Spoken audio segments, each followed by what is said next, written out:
नमस्कार। आकाशवाणी से प्रस्तुत है समाचार संध्या।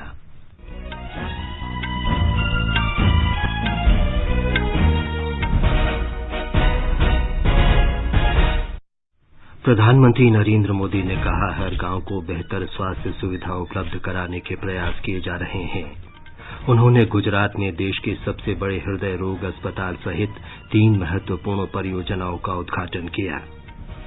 सरकार ने व्यक्तिगत करदाताओं के लिए आयकर रिटर्न भरने की समय सीमा 31 दिसंबर तक बढ़ाई। देश में कोविड के 70 लाख से अधिक मरीज स्वस्थ हुए। स्वस्थ होने की दर बढ़कर लगभग 90% हुई। प्रधानमंत्री नरेंद्र मोदी कल सुबह 11 बजे आकाशवाणी से मन की बात कार्यक्रम में लोगों से अपने विचार साझा करेंगे।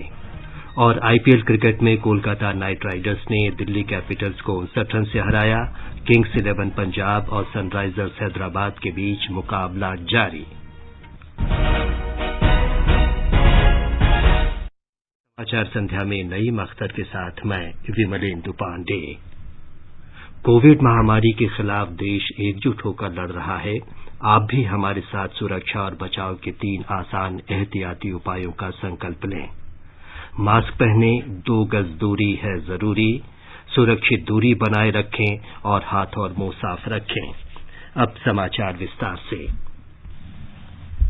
प्रधानमंत्री नरेंद्र मोदी ने आज गुजरात में 3 महत्वपूर्ण परियोजनाओं का वीडियो कॉन्फ्रेंस के जरिए उद्घाटन किया।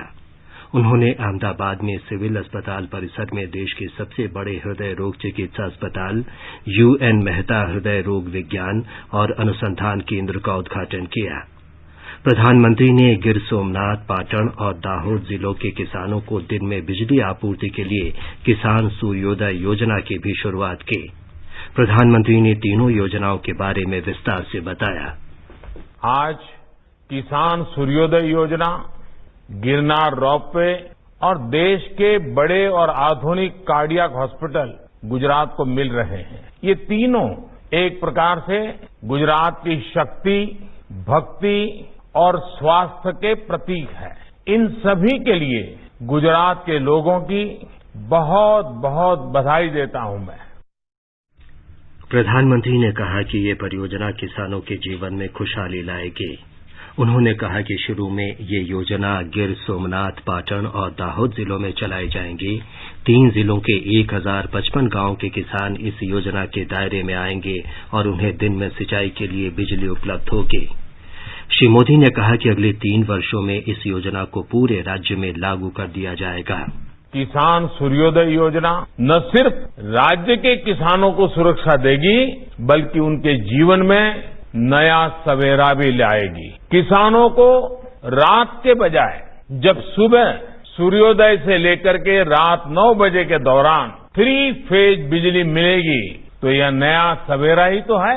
मैं गुजरात सरकार को इस बात के लिए भी बधाई दूंगा कि बाकी व्यवस्थाओं को प्रभावित किए बिना ट्रांसमिशन की बिल्कुल नई कैपेसिटी तैयार करके ये काम किया जा रहा है। इस योजना के तहत अगले 2-3 वर्षों में लगभग 3,500 सर्किट किलोमीटर नई ट्रांसमिशन लाइनों को बिछाने का काम किया जाएगा। प्रधानमंत्री ने कहा कि गुजरात सौर ऊर्जा परियोजनाओं के मामले में अग्रणी है। देश में आज अन्नदाता को ऊर्जादाता भी बनाने के लिए काम किया जा रहा है। कुसुम योजना के तहत किसानों, किसान उत्पादक संघ, एफपीओज, कोऑपरेटिव्स, पंचायतों, ऐसे हर संस्थानों को बंजर जमीन पर छोटे छोटे सोलर प्लांट लगाने में सहायता दी जा रही है। देश भर के लाखों किसानों के सोलर पंपों को भी ग्रिड से जोड़ा जा रहा है। इससे जो बिजली खेतों में पैदा होगी, उसको किसान जरूरत के हिसाब से अपनी सिंचाई के लिए उपयोग कर पाएंगे और अतिरिक्त बिजली को बेच भी पाएंगे। श्री मोदी ने कहा कि पिछले 2 दशकों में गुजरात के बिजली क्षेत्र में किए गए क्रांतिकारी कार्यों से इस योजना के लिए मजबूत आधार तैयार हुआ है। प्रधानमंत्री ने कहा कि हमें प्रति बूंद अधिक फसल के मंत्र को अपनाना होगा। सभी को अपना एक प्राण, एक मंत्र फिर दोहराना है। ये मंत्र है पर ड्रॉप मोर क्रॉप का। जब किसानों को दिन में बिजली मिलेगी तो हमें ज्यादा से ज्यादा पानी बचाने पर भी उतना ही जोर देना है। श्री मोदी ने अहमदाबाद में यूएन मेहता हृदय रोग विज्ञान और अनुसंधान केंद्र में देश का सबसे बड़ा हृदय रोग अस्पताल राष्ट्र को समर्पित किया। उन्होंने इस अवसर पर एक टेलीकार्डियोलॉजी मोबाइल एप्लीकेशन की भी शुरुआत की। यूएन मेहता हृदय रोग विज्ञान और अनुसंधान केंद्र में 470 करोड़ रुपए की लागत से नई सुविधाएं स्थापित की गई हैं। अब यहां बिस्तरों की संख्या 450 से बढ़ाकर 1250 कर दी जाएंगी। यहां हृदय रोगियों के लिए अब 550 आईसीयू बिस्तर, 15 कार्डिक मॉड्यूलर ऑपरेशन थिएटर और 6 कार्डिक कैथ लैब उपलब्ध हैं। श्री मोदी ने कहा कि प्रत्येक गांव में बेहतर स्वास्थ्य सुविधा उपलब्ध कराने का प्रयास किया जा रहा है। प्रधानमंत्री ने कहा कि आयुष्मान भारत योजना के तहत गुजरात में 21 लाख लोगों का इलाज किया गया है।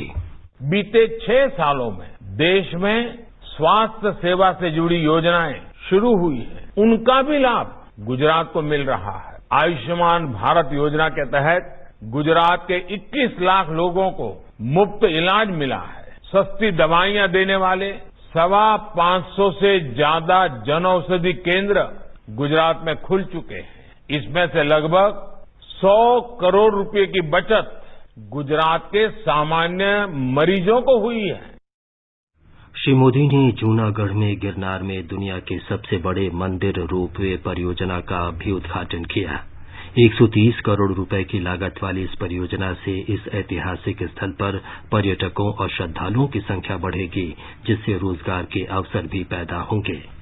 गिरनार पर्वत पर मां अंबे भी विराजती हैं, गोरखनाथ शिखर भी है, गुरु दत्तात्रेय का शिखर भी है और जैन मंदिर भी है। अब यहाँ विश्व स्तरीय रोपवे बनने से सबको सुविधा मिलेगी। अभी तक मंदिर तक जाने में जो 5-5, 7-7 घंटों का समय लगता था, वो दूरी अब रोपवे से 7-8 मिनट में ही तय हो जाएगी। इस नई सुविधा के बाद यहां ज्यादा से ज्यादा श्रद्धालु आएंगे, ज्यादा पर्यटक आएंगे।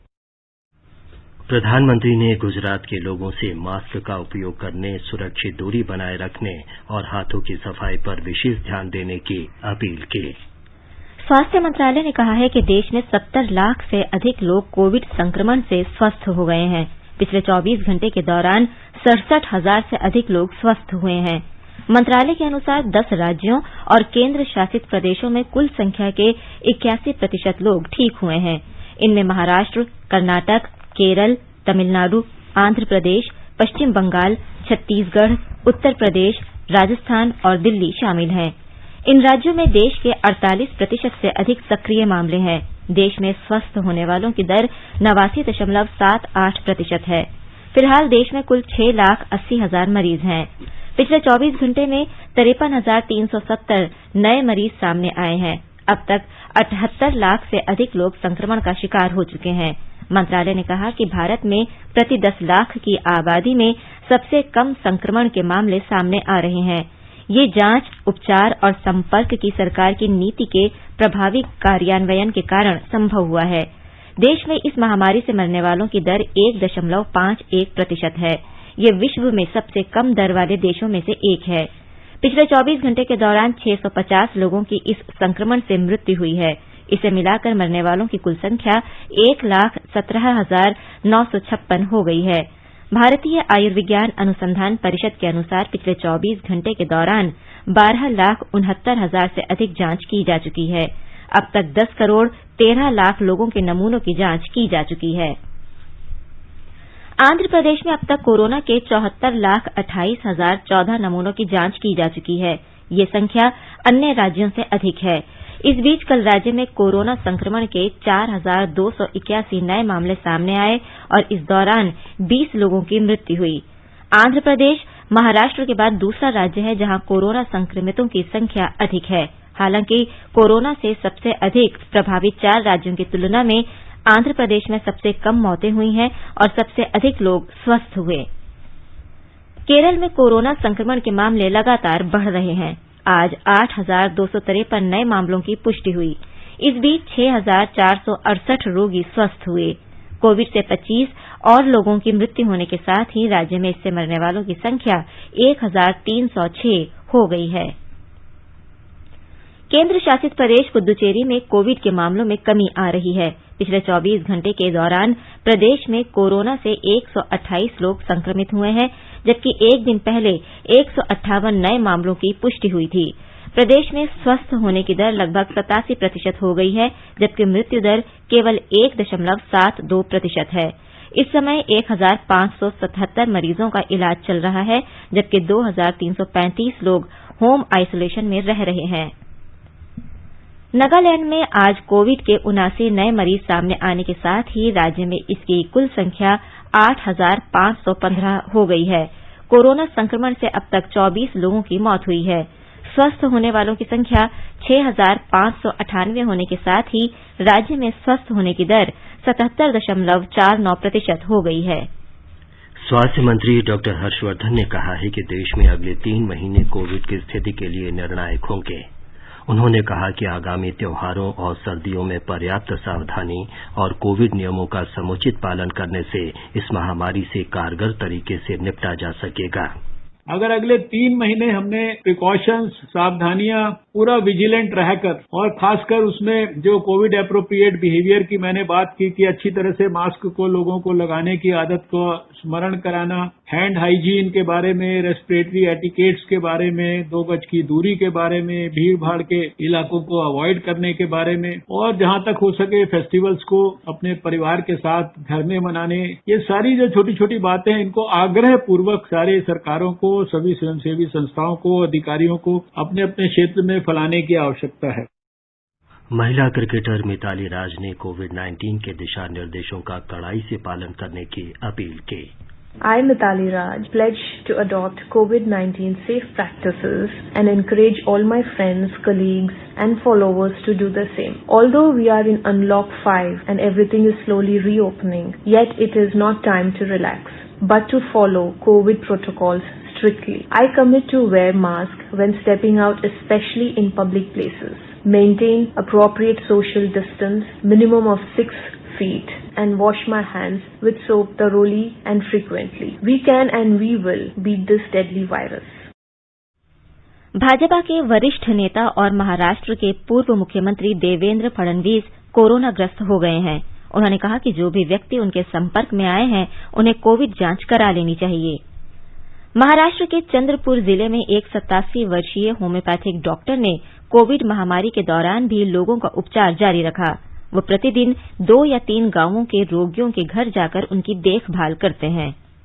कोविड महामारी के दौरान मानवता के कई चेहरे सामने आ रहे हैं और ऐसा ही एक चेहरा है महाराष्ट्र के चंद्रपुर जिले में लोगों की सेवा में व्यस्त रहने वाले डॉक्टर रामचंद्र दांडेकर। डॉक्टर दांडेकर 87 साल की उम्र होने के बावजूद लोगों के घरों तक जाकर उन्हें डॉक्टरी इलाज की सुविधा दे रहे हैं। अपनी साइकिल लेकर वह हर दिन 10 से 15 किलोमीटर दूर के गाँव में जाकर लोगों का इलाज कराते हैं। आकाशवाणी को जानकारी देते हुए उन्होंने कहा कि पिछले 60 सालों से इसी तरह वह मरीजों की सेवा में जुटे हैं। अब कोरोना महामारी के संकट के बावजूद उनकी सेवा अविरत शुरू है और इस दौरान वे लोगों का हौसला बढ़ाने का, उन्हें कोरोना से दूर रहने के लिए उचित मार्गदर्शन करने का काम कर रहे हैं। 87 वर्ष की उम्र में डॉक्टर दांडेकर जो काम कर रहे हैं, उससे समाज के लिए कुछ करने की प्रेरणा सभी वर्गों को मिलने की उम्मीद है। चंद्रपुर से मंगेश बेले के साथ शैलेश पाटिल, आकाशवाणी समाचार, मुंबई।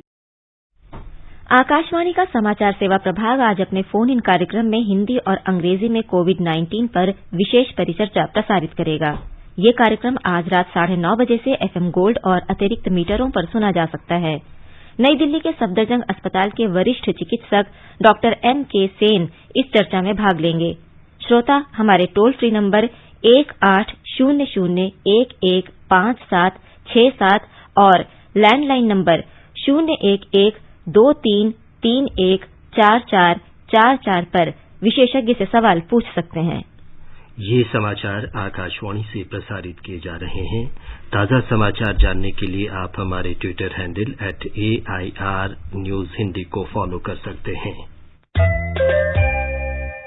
भाई सुना तुमने? अरे इस मुश्किल समय में सरकार ने हम कामगारों की मदद के लिए एक और बड़ा कदम उठाया है। कौन सा कदम? पात्रता के नियमों में छूट के साथ ESIC ने अटल बीमित व्यक्ति कल्याण योजना के तहत मिलने वाली राहत राशि को बढ़ाकर दुगना कर दिया है। हाँ अच्छा, पात्रता की शर्तों को पूरा करने वाले जरूरतमंद बीमित व्यक्ति राहत के लिए ऑनलाइन दावा www.esic.in पर करें। अधिक जानकारी के लिए अपने नजदीकी ESIC शाखा कार्यालय से संपर्क करें या फिर टोल फ्री नंबर 1800-112526 पर कॉल करें।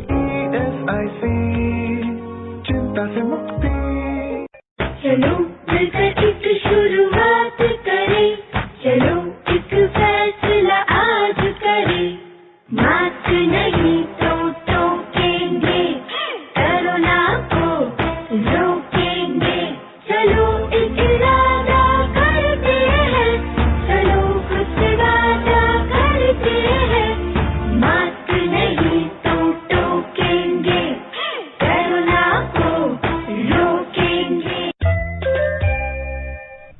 ये आकाशवाणी है। आगे बढ़ने से पहले मुख्य समाचारों पर एक नजर।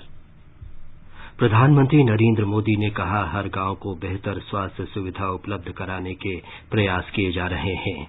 उन्होंने गुजरात में देश के सबसे बड़े हृदय रोग अस्पताल सहित 3 महत्वपूर्ण परियोजनाओं का उद्घाटन किया। सरकार ने व्यक्तिगत करदाताओं के लिए आयकर रिटर्न भरने की समय सीमा 31 दिसंबर तक बढ़ाई। देश में कोविड के 70 लाख से अधिक मरीज स्वस्थ हुए। स्वस्थ होने की दर बढ़कर लगभग 90% हुए। प्रधानमंत्री नरेंद्र मोदी कल सुबह 11 बजे आकाशवाणी से मन की बात कार्यक्रम में लोगों से अपने विचार साझा करेंगे। और IPL क्रिकेट में कोलकाता नाइट राइडर्स ने दिल्ली कैपिटल्स को 59 रन से हराया। किंग्स 11 पंजाब और सनराइजर्स हैदराबाद के बीच मुकाबला जारी। सरकार ने वित्त वर्ष 2019-20 के लिए आयकर रिटर्न दाखिल करने की अंतिम तारीख 30 नवंबर से बढ़ाकर 31 दिसंबर 2020 कर दी है। वित्त मंत्रालय की ओर से जारी बयान में कहा गया है कि जिन करदाताओं के खाते का लेखा परीक्षण जरूरी है, उनके लिए आयकर दाखिल करने की अंतिम तिथि भी बढ़ाकर 31 जनवरी 2021 कर दी गई है। अंतर्राष्ट्रीय और घरेलू वित्तीय लेन देन करने वाले करदाताओं के लिए भी आयकर रिटर्न की अंतिम तिथि 31 जनवरी 2021 कर दी गई है। केंद्र सरकार ने कोरोना से राहत के लिए कुछ विशेष ऋण खातों में साधारण ब्याज और चक्रवृद्धि ब्याज के अंतर वाली राशि पर 6 महीने के लिए अनुग्रह अनुदान देने की योजना मंजूर की है। वित्तीय सेवा विभाग के अनुसार इस योजना का लाभ 1 मार्च से 31 अगस्त तक की अवधि के लिए मिल सकता है। इस योजना के तहत ऐसे लोग पात्र होंगे जिनका ऋण खाता स्वीकृत सीमा के दायरे में है और जिसमें अधिकतम 2 करोड़ रुपए तक का बकाया है। योजना का लाभ सूक्ष्म, लघु और मध्यम उद्यम ऋणों, आवास ऋण, क्रेडिट कार्ड, ऑटोमोबाइल ऋण, उपभोक्ता ऋण और वैयक्तिक ऋण से लेकर व्यावसायिक ऋण तक के लिए लिया जा सकता है। जिनकी कुल लेनदारी 2 करोड़ रुपए से अधिक की होगी, वो अनुग्रह भुगतान के लिए पात्र नहीं होंगे। सूचना और प्रसारण मंत्री प्रकाश जावड़ेकर ने कहा है कि देश में प्रधानमंत्री आवास योजना PMAY के तहत अब तक 3 करोड़ आवासों का निर्माण किया गया है और 1.5 करोड़ से अधिक निर्माणाधीन हैं। श्री जावड़ेकर ने आज पुणे नगर निगम PMC द्वारा PMAY के तहत 5 परियोजनाओं में बनाए गए मकानों के लिए निकाले जाने वाले ड्रॉ के उद्घाटन समारोह को संबोधित करते हुए ये बात कही। उन्होंने कहा कि प्रधानमंत्री नरेंद्र मोदी के नेतृत्व में सरकार ने 12 करोड़ शौचालयों, 2.5 करोड़ परिवारों को बिजली की सुविधा, 4 करोड़ पानी के कनेक्शन और उज्ज्वला गैस, जनधन, आयुष्मान भारत तथा सभी के लिए शिक्षा जैसी विभिन्न परियोजनाएं लाकर अनुकरणीय काम किया है। सरकार ने प्याज की कीमतें कम करने और देश भर में इसकी पर्याप्त उपलब्धता सुनिश्चित करने के लिए अनेक कदम उठाए हैं। उपभोक्ता कार्य, खाद्य और सार्वजनिक वितरण मंत्रालय की सचिव ने कहा कि 31 दिसंबर तक थोक विक्रेता 25 मीट्रिक टन प्याज का भंडारण कर सकते हैं और खुदरा व्यापारियों के लिए ये सीमा 2 मीट्रिक टन होगी। ये जो स्टॉक लिमिट्स लगाए गए हैं, इसका मैसेज ये है कि no one is to hold the onions and manipulate the prices, जिसका नुकसान आम कंज्यूमर को पूरे देश में सहन करना पड़े। That is the very strong message that we are giving out. सरकार ने सीमा पर चौकसी बढ़ाने के उद्देश्य से भारत तिब्बत सीमा पुलिस आईटीबीपी को 47 अतिरिक्त सीमा चौकियां स्थापित करने की अनुमति दे दी है। गृह राज्य मंत्री जी किशन रेड्डी ने आज आईटीबीपी के 59वें स्थापना दिवस पर कहा कि सरकार ने इस बल को और अधिक सक्षम तथा आधुनिक बनाने के लिए अनेक कदम उठाए हैं। श्री रेड्डी ने कहा कि वर्तमान सरकार आईटीबीपी को सशक्त बनाने के लिए प्रतिबद्ध है। आईटीबीपी को पूर्ण रूप से सशक्त बनाने के लिए प्रतिबद्ध है। आईटीबीपी को 47 बॉर्डर आउटपोस्ट स्थापित करने का केंद्र सरकार होम डिपार्टमेंट मंजूरी दे दी गई है। श्री रेड्डी ने कहा कि सीमा सुरक्षा के अलावा ये बल जम्मू कश्मीर में आतंकवाद और छत्तीसगढ़ में वामपंथी उग्रवाद के खिलाफ लड़ाई के अलावा विदेशों में शांति मिशन में महत्वपूर्ण योगदान दे रहा है।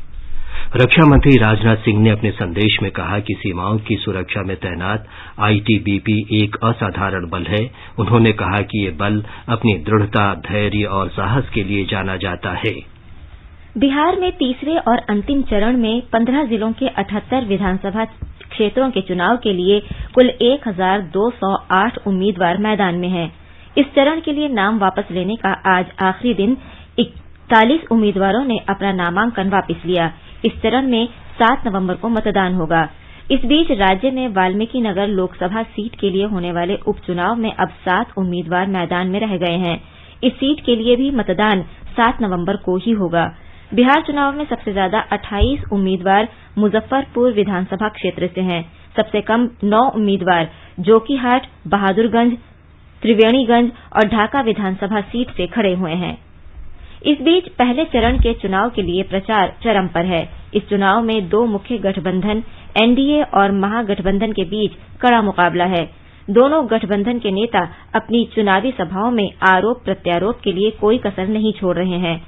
भाजपा के राष्ट्रीय अध्यक्ष जगत प्रकाश नड्डा ने आज लखीसराय में एक चुनावी सभा में कहा कि लोग इस बात से अवगत हैं कि राष्ट्रीय जनता दल के कार्यकाल में अपहरण उद्योग का रूप ले चुका था। मुंगेर, गोपालगंज जिले के बरौली और पटना जिले के विक्रम में चुनावी सभाओं को संबोधित करते हुए केंद्रीय मंत्री स्मृति ईरानी ने कहा कि भाजपा ही बिहार को आत्मनिर्भर बना सकती है। जनता दल यूनाइटेड अध्यक्ष और मुख्यमंत्री नीतीश कुमार ने कहा कि एनडीए ने राज्य को राष्ट्रीय जनता दल के कुशासन से बाहर निकाला है। दूसरी ओर महागठबंधन और अन्य विपक्षी दलों के नेताओं ने भी अपने प्रचार के दौरान एनडीए पर निशाना साधने में कोई कसर नहीं छोड़ी। ब्यौरा हमारे संवाददाता से। राष्ट्रीय जनता दल नेता तेजस्वी प्रसाद यादव ने बांका के धौरैया में एक जनसभा में कहा कि मुख्यमंत्री नीतीश कुमार अब थक गए हैं और बिहार के लोग अब युवा नेता के हाथों में राज्य की कमान देखना चाहते हैं। कांग्रेस के वरिष्ठ नेता और छत्तीसगढ़ के मुख्यमंत्री भूपेश बघेल ने आरोप लगाया कि केंद्र द्वारा लाए गए कृषि सुधार कानून किसानों और उपभोक्ताओं के विरोध में है। उन्होंने कहा कि यह पूंजीपतियों को फायदा पहुंचाने के लिए लाया गया है। इधर एआईएमआईएम के प्रमुख असदुद्दीन ओवैसी ने ग्रैंड डेमोक्रेटिक सेकुलर फ्रंट के प्रत्याशियों के समर्थन में सभाएं की। पार्टी ने बहुजन समाज पार्टी और लोक समता पार्टी सहित 5 अन्य दलों के साथ मिलकर यह गठबंधन बनाया है। धर्मेंद्र कुमार राय, आकाशवाणी समाचार, पटना। जम्मू कश्मीर में आत्मनिर्भर भारत अभियान के तहत बागवानी विभाग ने ताजे फलों और मेवों का कारोबार करने वाले लोगों तथा खरीदारों के बीच उत्पादों की बिक्री और खरीद के लिए कल श्रीनगर में एक कार्यक्रम का आयोजन किया है। ब्यौरा हमारी संवाददाता से। जनता की अच्छी प्रतिक्रिया के मद्देनजर और आत्मनिर्भर भारत अभियान योजना के अंतर्गत उत्पादकों के लाभ के लिए बागवानी विभाग कश्मीर कल बागवानी परिसर श्रीनगर में तीसरी क्रेता विक्रेता बैठक आयोजित कर रहा है। इस अवसर पर ताजे फलों के साथ साथ सूखे फलों के प्रदर्शन और बिक्री के लिए अधिकतम स्टॉल स्थापित किए जाएंगे। कश्मीर संभाग के सभी जिलों के प्रमुख बागवानों को इस कार्यक्रम में भाग लेने के लिए कहा गया है। इसके अलावा विभिन्न सांस्कृतिक कार्यक्रमों की भी व्यवस्था की जा रही है। प्रतिरक्षा प्रणाली को बढ़ावा देने में मदद करने के लिए फलों के सेवन के लिए जनता में जागरूकता पैदा करने के लिए इस कार्यक्रम का आयोजन किया गया है। आयोजन का समय सुबह 11 बजे से शाम 5 बजे तक होगा और सरकार द्वारा समय समय पर जारी किए गए कोविड-19 महामारी के प्रसार को रोकने के लिए सभी एसओपीज का कड़ाई से पालन किया जाएगा। आकाशवाणी समाचार के लिए श्रीनगर से मैं सुनील कौल। ये समाचार हमारी वेबसाइट newsonair.com/hindi और हमारे mobile app news on AIR पर भी उपलब्ध हैं। देखिए फिल्म जगत के कई मशहूर कलाकारों के साथ भगवान श्री राम के जन्म स्थान अयोध्या से रामलीला डीडी नेशनल पर लाइव 17 से 25 अक्टूबर रोज शाम 7 बजे से रात 10 बजे तक और इसका पुनः प्रसारण 18 से 26 अक्टूबर डीडी भारती पर सुबह 9 बजे से दोपहर 12 बजे तक और दोपहर 3 बजे से शाम 6 बजे तक डीडी नेशनल पर। समाचार संध्या में आपका फिर स्वागत है। प्रधानमंत्री नरेंद्र मोदी कल सुबह 11 बजे आकाशवाणी पर मन की बात कार्यक्रम में देश विदेश के लोगों के साथ अपने विचार साझा करेंगे। ये कार्यक्रम आकाशवाणी और दूरदर्शन के साथ ही आकाशवाणी समाचार की वेबसाइट www.newsonair.com तथा news on AIR mobile app पर भी प्रसारित होगा। मन की बात कार्यक्रम का आकाशवाणी, दूरदर्शन समाचार, प्रधानमंत्री कार्यालय और सूचना तथा प्रसारण मंत्रालय के YouTube चैनलों पर भी सीधा प्रसारण किया जाएगा। आकाशवाणी इस कार्यक्रम को हिंदी में प्रसारण के तुरंत बाद क्षेत्रीय भाषाओं में भी प्रसारित करेगा, जिसे रात 8 बजे क्षेत्रीय भाषाओं में फिर से सुना जा सकता है। राष्ट्रपति, उपराष्ट्रपति और प्रधानमंत्री ने देशवासियों को दुर्गा पूजा पर बधाई दी है। राष्ट्रपति रामनाथ कोविंद ने कहा कि ये पर्व भारतीय संस्कृति में नारी के सम्मान का प्रतीक है। उन्होंने लोगों से मातृशक्ति के सम्मान और महिलाओं के सशक्तिकरण का दृढ़ संकल्प लेने का अनुरोध किया।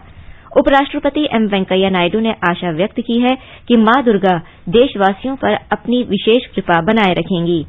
प्रधानमंत्री नरेंद्र मोदी ने अपने संदेश में प्रार्थना की है कि मां दुर्गा हम सभी को प्रसन्न और स्वस्थ रखें और समृद्धि प्रदान करें। आज संयुक्त राष्ट्र दिवस है। संयुक्त राष्ट्र की 24 अक्टूबर 1945 को विधिवत स्थापना हुई थी। इस समय 193 देश इसके सदस्य हैं। संयुक्त राष्ट्र महासचिव अंतोनियो गुतरश ने कहा कि आज संयुक्त राष्ट्र अपनी स्थापना के 75 वर्ष पूरे कर रहा है और दुनिया कई बड़ी चुनौतियों का सामना कर रही है। उन्होंने कहा कि वैश्विक सहयोग और सौहार्द के जरिए इन चुनौतियों से निपटा जा सकता है, क्योंकि संयुक्त राष्ट्र का यही उद्देश्य है। एक रिपोर्ट। यह 8वीं बार होगा जब भारत अपनी सेवा संयुक्त राष्ट्र सुरक्षा परिषद में देगा। सुरक्षा परिषद में भारत के कार्य करने का तरीका प्रधानमंत्री नरेंद्र मोदी के सुधारित बहुपक्षवाद के आह्वान के साथ साथ 5 दृष्टिकोण सम्मान, संवाद, सहयोग, शांति और समृद्धि पर आधारित होगा। इस दृष्टिकोण के जरिए भारत एक सुधारित बहुपक्षीय प्रणाली की ओर अग्रसर होना चाहेगा। संयुक्त राष्ट्र के एक संस्थापक सदस्य के रूप में भारत संयुक्त राष्ट्र चार्टर के सिद्धांतों और उद्देश्यों के लिए पूरी तरह से प्रतिबद्ध है। सुपर्णा सैकिया के साथ आनंद कुमार, आकाशवाणी समाचार, दिल्ली। विदेश मंत्री डॉक्टर सुब्रमण्यम जयशंकर ने कहा है कि संयुक्त राष्ट्र की स्थापना के 75 वर्ष पूरे होने के मौके पर इस अंतर्राष्ट्रीय संस्था में बहुपक्षीय सुधार जरूरी हो गए हैं। विदेश मंत्री ने कहा कि भारत अस्थायी सदस्य के रूप में जनवरी 2021 में संयुक्त राष्ट्र सुरक्षा परिषद में शामिल होगा। उन्होंने कहा कि भारत विकासशील देशों के हितों की रक्षा करने के साथ ही मौजूदा चुनौतियों से निपटने के लिए वैश्विक स्तर पर सहमति बनाने के प्रयासों को और मजबूत करने की कोशिश करेगा। इस अवसर पर विदेश राज्य मंत्री वी मुरलीधरन ने आज भारत और संयुक्त राष्ट्र पर एक डाक टिकट प्रदर्शनी का उद्घाटन किया। आईपीएल में दुबई में किंग्स 11 पंजाब ने सनराइजर्स हैदराबाद के साथ ताजा समाचार मिलने तक 10 ओवर में 2 विकेट पर 66 रन बना लिए थे। इससे पहले अबुधाबी में कोलकाता नाइट राइडर्स ने दिल्ली कैपिटल्स को 59 रन से हरा दिया। जीत के लिए मिले 195 रन के लक्ष्य के जवाब में दिल्ली की टीम 9 विकेट पर 135 रन ही बना सकी। कोलकाता के लिए वरुण चक्रवर्ती ने 5 विकेट लिए। इससे पहले कोलकाता ने निर्धारित 20 ओवर में 6 विकेट पर 194 रन बनाए थे। अंत में मुख्य समाचार एक बार फिर। प्रधानमंत्री नरेंद्र मोदी ने कहा, हर गांव को बेहतर स्वास्थ्य सुविधा उपलब्ध कराने के प्रयास किए जा रहे हैं। उन्होंने गुजरात में देश के सबसे बड़े हृदय रोग अस्पताल सहित 3 महत्वपूर्ण परियोजनाओं का उद्घाटन किया। सरकार ने व्यक्तिगत करदाताओं के लिए आयकर रिटर्न भरने की समय सीमा 31 दिसंबर तक बढ़ाई। देश में कोविड के 70 लाख से अधिक मरीज स्वस्थ हुए। स्वस्थ होने की दर बढ़कर लगभग 90% हुई। प्रधानमंत्री नरेंद्र मोदी कल सुबह 11 बजे आकाशवाणी से मन की बात कार्यक्रम में लोगों से अपने विचार साझा करेंगे। और आईपीएल क्रिकेट में कोलकाता नाइट राइडर्स ने दिल्ली कैपिटल्स को 59 रन से हराया। किंग्स 11 पंजाब और सनराइजर्स हैदराबाद के बीच मुकाबला जारी। इसके साथ ही समाचार संध्या का ये अंक समाप्त हुआ। नमस्कार।